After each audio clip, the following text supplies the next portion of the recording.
నేను అడుగుతా ఉన్నా రేవంత్ రెడ్డిని, ఏమన్నాడు రేవంత్ రెడ్డి ఆనాడు కాంగ్రెస్ ఎమ్మెల్యేలు చేరుతున్నప్పుడు ఏం మాటలు మాట్లాడిండో ఒక్కసారి మీరు వినాలని చెప్పి ఈ టీవీ పెట్టిపించినాం. ఒక్కసారి వినండి, అది ప్లే చేయమని చెప్పి మా తమ్ముని కోరుతా ఉన్నా.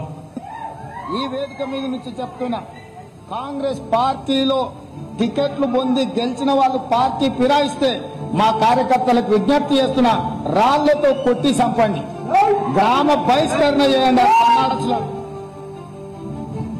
మీ చెమట మీ రక్తాన్ని దారపోసి భుజాల మీద మోసి మీరు గెలిపించి శాసనసభకు పంపిస్తే ఈ సన్నాసులు ప్రలోభాలకి లొంగిపోయి పార్టీలు ఫిరాయిస్తున్నారు.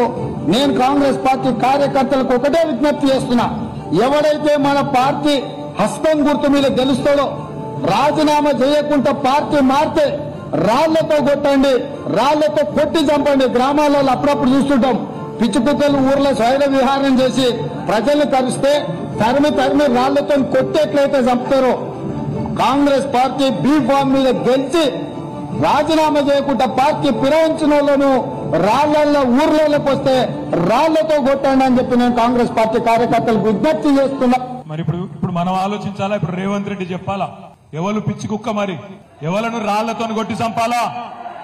ఒక పార్టీ బీఫామ్ మీద గెలిచినోడు ఇంకో పార్టీలకు పోతే మీ చెమటతో మీ రక్తంతో మీరు గెలిపిస్తే గెలిచినోడు ఇంకో పార్టీలకు ఫిరాయిస్తే ముఖ్యమంత్రి రేవంత్ రెడ్డి చెప్పిండు, ఏమన్నాడు?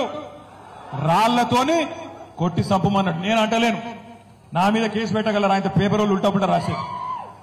నేను అంటుంది ఏంటంటే రేవంత్ రెడ్డి చెప్పి